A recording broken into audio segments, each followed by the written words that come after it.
Watch original photos and videos related to this news by clicking on the link given in the description below the article courtesy. Please subscribe our YouTube channel Listen News here. If you like the video, please like, comment and share the video.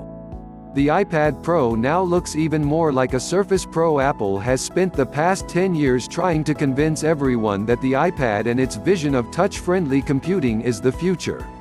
The iPad rejected the idea of a keyboard, a trackpad, or even a stylus, and Apple mocked Microsoft for taking that exact approach with the Surface. "Our competition is different, they're confused," said Apple CEO Tim Cook as he stood on stage to introduce the new Macs and iPads 6 years ago. "They chased after netbooks, now they're trying to make PCs into tablets and tablets into PCs. Who knows what they will do next?" Every iPad has transformed into a Surface in recent years, and as of this week, the iPad Pro and Surface Pro look even more alike. Both have detachable keyboards, adjustable stands, trackpads, and styluses. With iPadOS getting cursor and mouse support this week, Apple has finally admitted that Microsoft was right about tablets. Let me explain why. Microsoft's return to tablets was a rough ride and far from perfect.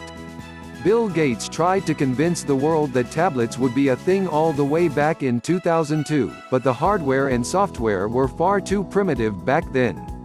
The software maker eventually introduced the Surface RT alongside Windows 8 in 2012 as a clear response to the iPad, but it had an ARM-powered desktop operating system that didn't support your favorite apps.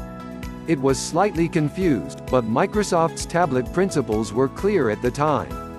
"Something is different about tablets, people still do desire a physical keyboard," wrote former Windows chief Steven Sinofsky in a detailed blog post about Windows 8 back in 2012. Even in the absence of software like Microsoft Office, the reality is that when you need to write more than a few quick lines of text, you yearn for something better than on-screen typing. People benefit from the highly accurate, reliable, and fast user input enabled by a physical keyboard, and we think an OS and its apps should not compromise when one is available. The message was clear: touch-based computing would be a first-class input for Windows 8 but not the only way to use the operating system. Microsoft insisted you needed a mouse for precision, a keyboard for typing, and a stylus for taking notes or drawing.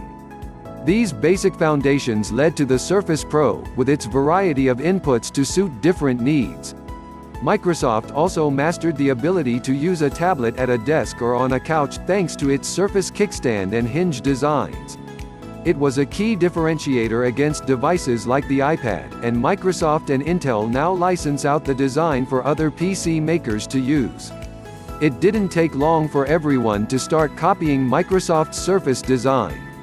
Even Apple moved quickly to respond to the Surface, a year after Microsoft released a stunning new design with the Surface Pro 3. Apple's first iPad Pro debuted in 2015 with support for the Apple Pencil stylus and a smart keyboard.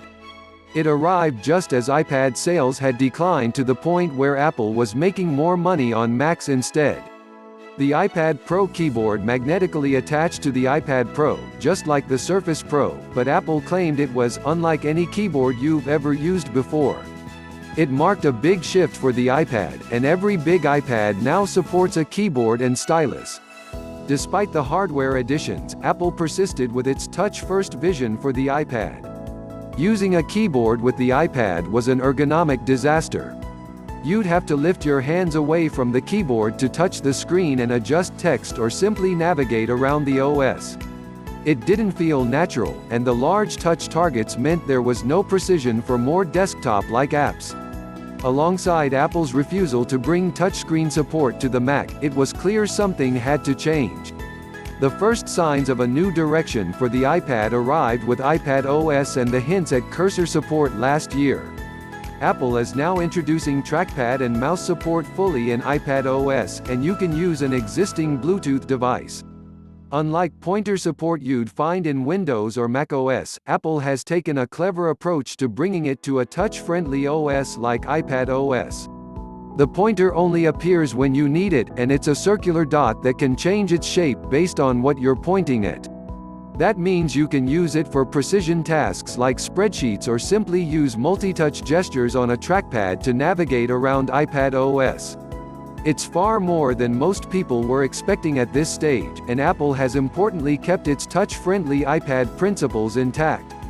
Right now, you still can't use this mouse support to drag and drop windows on top of each other freely like you might on Windows or Mac OS. Nor is it there to do everything you'd typically do with a mouse on a desktop operating system. Apple has adapted a legacy input and modernized it for iPad OS. This careful and considered approach explains why it took Apple so long to bring cursor support to iPad OS. Tim Cook has previously discussed product trade-offs and the idea of converging PCs and tablets. Anything can be forced to converge, but the problem is that products are about trade-offs, and you begin to make trade-offs to the point where what you have left doesn't please anyone, Cook said on an earnings call nearly 8 years ago. He famously added, "You can converge a toaster and a refrigerator, but those things are probably not gonna be pleasing to the user." Cook was also adamant that Apple wouldn't converge the MacBook Air and an iPad. "The compromise of convergence, we're not going to that party," he said. Cook has stayed true to that vision. Apple hasn't converged macOS and iPad OS to bring trackpad and mouse support to the iPad. Instead, the message for the iPad now is that it can adapt to be more like a laptop or remain just like a tablet.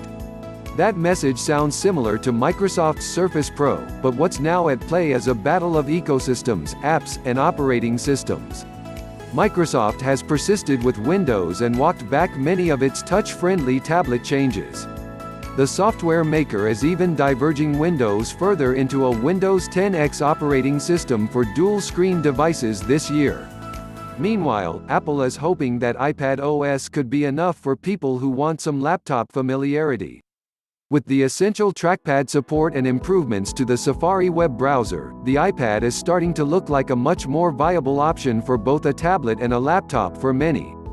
That's a big change from just a few years ago. Now that Apple and Microsoft are aligned on what a tablet can offer in terms of hardware, the battle between PC and iPad will shift toward what both do in software. Apple has shown that it's willing to adapt, and we'll likely see a lot more desktop-like apps for the iPad as a result.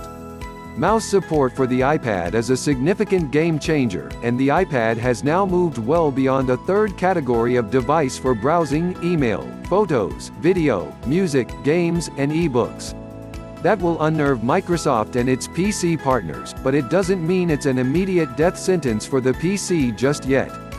Just as it has taken Apple 10 years to get to this point on the hardware and software sides, there will be many years ahead of experimentation from app developers to adjust to mouse support in iPad OS. Windows and macOS won't stand still either, and they're still far more powerful for multitasking and running complicated desktop apps. Apple has painted a line in the sand here, though. The iPad is changing rapidly, even if Apple's new iPad tagline is, "Your next computer is not a computer." The next 10 years will truly define exactly what kind of computer Apple wants the iPad to be.